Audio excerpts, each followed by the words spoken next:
ভিডিওটা ভালো লাগলে অবশ্যই একটা লাইক করে চ্যানেলটি সাবস্ক্রাইব করবেন। ধন্যবাদ। রবি ও সোহানা স্কুলের মাঠে বসে গল্প করছে। উফ, এত পড়াশোনা করতে হবে কেন? আমি তো চাই সহজেই সফল হতে। সহজে কিছু পাওয়া যায় না বন্ধু, সফল হতে পরিশ্রম করতেই হবে। ধুর, আমি একটা শর্টকাট খুঁজে বের করব। কিছু করার।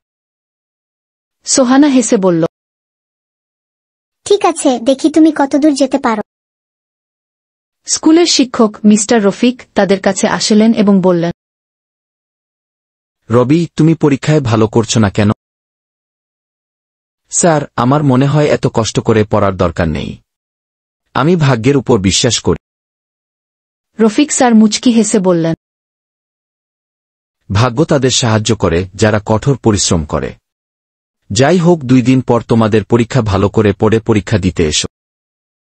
গ্রামের আমগাছের নিচে রবি ও সোহানা দাদুর কাছে বসে আছে। তোমাদের একটা গল্প বলি। এক গ্রামে 2 কৃষক ছিল। একজন পরিশ্রম করে সংসার চালাইত, আর আরেকজন ছিল অনেক অলস, খালি শুয়ে বসে থাকত। পরিশ্রমী কৃষক তার জমিতে নিয়মিত চাষ করত, আর অলস কৃষক সারাদিন আরাম করত, ভাগ্যের আশায় থাকত। ফসল তোলার সময় এলো, দেখা গেল পরিশ্রমী কৃষক অনেক ভালো ফসল ফলাইতে পারল, এবং অলস কৃষক কোনো ফসল ফলাইতে পারল না।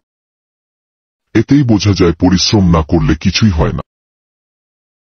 নিশ্চয়ই পরিশ্রমী কৃষক প্রচুর ফসল পেল। ঠিক তাই, আর অলস কৃষক খালি হাতে রইল। তাহলে বলতে চান শুধু ভাগ্যের উপর নির্ভর করা উচিত না? হ্যাঁ বাছা, ভাগ্য তাদেরই সহায় হয় যারা কঠোর পরিশ্রম করে।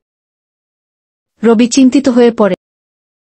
পরীক্ষা শেষ, সোহানা বিশ্বাসী সে ভালো রেজাল্ট করবে, এইদিকে রবি চিন্তিত কারণ সে ভালো পরীক্ষা ভালো দিতে পারেনি। সোহানা, তোমার পরীক্ষা কেমন হলো?